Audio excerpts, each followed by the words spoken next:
Günümüz modern dünyasında yaşayan bireylerin hayatının her bölümünde kullandığı, hatta kullanmak zorunda olduğu bir kavramdır para. Ama bir sıkıntımız var.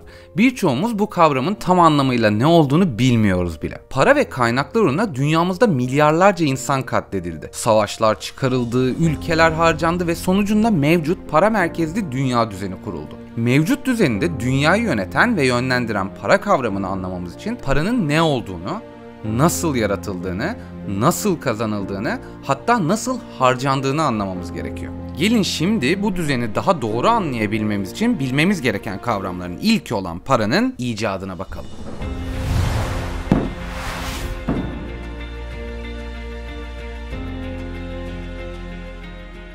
Öncelikle kafanızı karıştırmadan bu videoda hızlıca paranın tarihine ve keşfine bakacağız. Merak etmeyin, her şey olabildiğince basit, sade ve hiçbir şey bilmediğinizi varsayarak anlatacağım. Bunun için ilk finansal kayıtların ortaya çıktığı M.Ö. 3500-4000'li yıllarda günümüzün Irak ve İran topraklarında bulunan Sümerlere gideceğiz. Ama öncesinde sizlerle hayali bir dünyada hayali bir ülke yaratalım ve kendi ülkemiz üzerinden bu finansal düzeni inceleyelim. Ülkemizde odun kesen, tarım yapan ve hayvancılık ile uğraşan 3 adet üreticimiz olduğunu düşünün. Bir de herhangi bir yatırımı olmayan, sadece bedenen çalışan işçilerimiz var.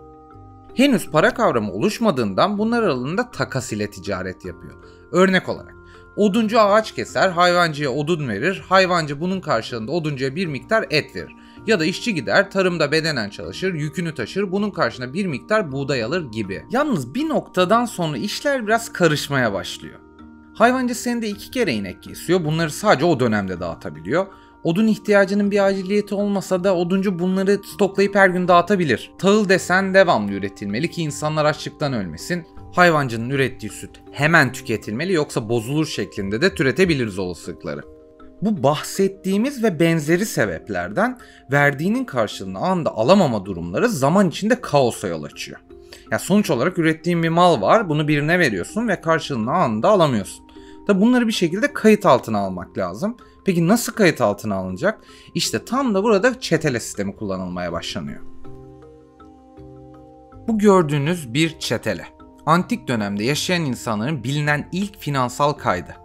Bu finansal kayıtlar meselesi günümüz finans sistemini anlamanız için çok önemli. Peki bu çeteler üstünde ne vardı? Kimin ne kadar borcu var, ne kadar alacağı var, ne kadar varlığı var, birikimi nedir gibi bizim günümüzde finansal olarak tuttuğumuz kayıtların hemen hemen hepsi vardı. Fakat gel zaman git zaman, ki bu bahsettiğim zaman aralığı yaklaşık 1000 yıl, bu finansal kayıtlar da yeterli olmamaya başlıyor. Hayvancı oduncudan 10 odun almış, tarımcıya 10 çuval gübre vermiş, ödeme yapması için hayvan kesmesi gerekiyor ama kesim için daha 3 ay var. Sen en iyisi mi git, tarımcının bana olan borcuna karşılık ondan 3 çuval buğday al tarzı karışıklıklar ortaya çıkıyor. İşte tam da bu noktada ortak bir depolama alanı mantığıyla bütün sorunlarımızı çözecek bankacılık sistemi başlıyor. Tabi bu ortak depolama alanının başında birinin durması lazım. Bunun için de tüm kentin güvendiği bir insan seçiliyor. Ki bunlar genelde din adamları oluyor. Bu sebeple ilgili yapılar hem banka hem de tapınak olarak kullanılıyor. Anlayacağınız değişen pek bir şey yok. Din ve ekonomi bundan binlerce yıl önce de ilgili medeniyeti birlikte yönetiyor. Gördüğünüz eski dönem bir zigurat görseli.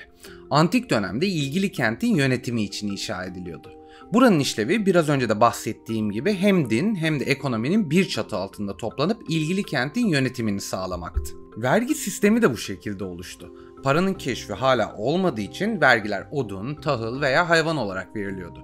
Hatta malı olmayan bireylerin bu vergiyi zigurat inşaatında çalışarak iş gücü olarak sağlama imkanı da vardı. Kentin yönetimi için kurulan bu sistemin giderlerini bir karşılık beklemeden devlete ödemek zorundaydınız. Aslında hala zorundayız.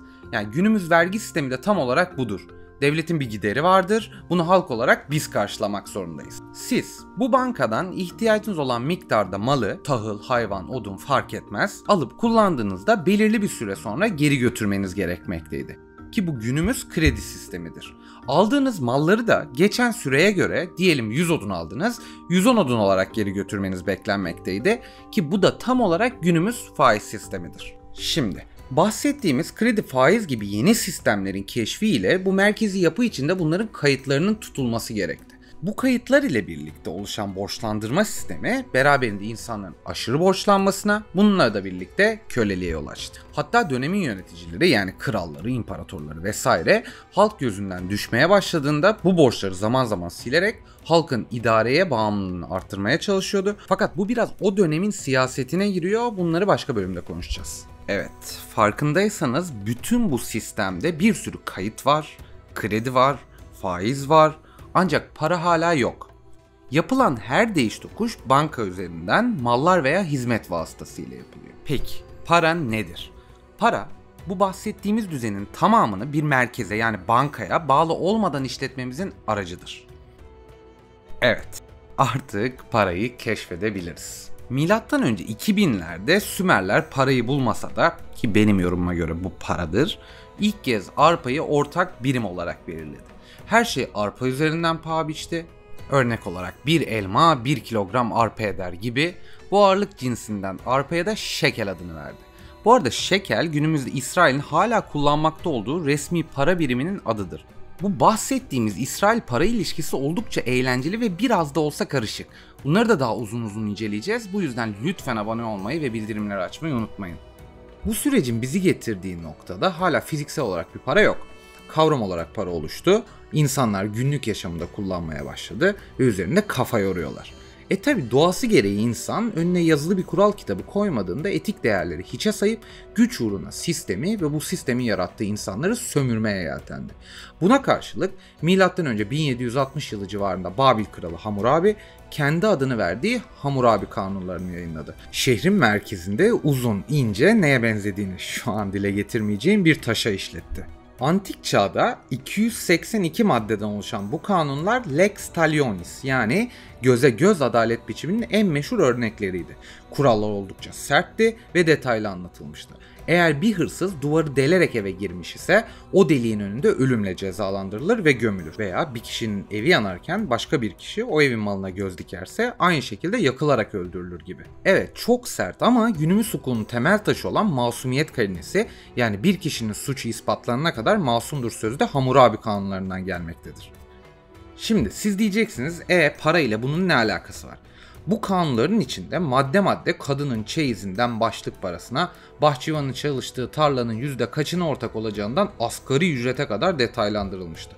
Örnek olarak tayfalar ve öküz çobanları yılda 1800 kilo buğday alır. Ya da doktorlar özgür bir insanı iyileştirirse 5 şekel, bir köleyi iyileştirirse 2 şekel alır gibi. Ya tabii ki sınıf ayrımı mevcut. Evet, bunların hepsi bu taşa işlenmişti. Bu arada bu tarihi eser günümüzde Paris'te bulunan Louvre Müzesi'nde hala sergileniyor ve muazzam bir şekilde korunmuş durumda. Neyse, yalnız bildiğimiz para kavramının icadı M.Ö. 600'lü yıllarda günümüzde bizim topraklarımızda bulunan Manisa'da Lidya Kralı Alyates tarafından gerçekleşti. Elimizde bulundurduğumuz bu tarih başka bir ülkenin elinde olsaydı nasıl pazarlanırdı siz düşünün. Bu gördükleriniz Alyates'in bastırdığı tarihteki ilk madeni paralar. Altın gümüş karışımı ısıtılıp üzerine sertçe vurularak yani darp edilerek elde ediliyor. İşte günümüzde kullandığımız darphane tabiri yani paraları bastığımız alanın adı tam da buradan geliyor. Evet, parayı icat ettik. Peki bu bize ne kazandırdı? Artık ağırlık birimi hesaplamak zorunda değiliz çünkü paralar standart. Artık her işlemi yapmak için bankaya gitmek zorunda değiliz çünkü bu kayıtları elimizde para olarak tutabiliyoruz. Bankalarda tüm şehrin kaydını tutması için yüzlerce çalışana gerek yok. Bu sayede vergiler ve faizler düşüyor ve bu süreçte yer alan bürokrasi işlerinin tamamından kurtuluyoruz. Ki bu da zaman demek. Yani para olduğunda artık oduncu gidip elindeki fazla odunları bankaya depoluyor, karşılığında para alıyor. Bu para ile gidip diğer üreticilerden ihtiyacı olan ürünü satın alabiliyor ve bu ticarette herhangi bir merkezi alana uğramak zorunda kalmadan birebir alışveriş yapabiliyor. Ve sonuç. İnsanoğlu ticarete takasla başladı. Paranın icadına kadar 3500 sene sadece paranın altyapısını oluşturdu. Sistemler yarattı, kurallar koydu ve en son parayı icat etti. Paranın icadından bugüne kadarsa sadece 2500 sene geçti. Arpa ile başladığımız yolculuk madeni paralara, ondan kağıt paralara, son olarak kredi kartlarına kadar geldi. Tabi günümüzde kağıt paraları hala kullanıyoruz. Yalnız onlar da son nefeslerini alıyor. Online bankacılık, kriptolar derken paralar sadece rakama dönüştü. Bir sonraki bölümde günümüz para sistemini ve kimler tarafından yönetildiğini anlatacağım. Yaz istediğin rakamı, gönder gitsin. Hadi eyvallah.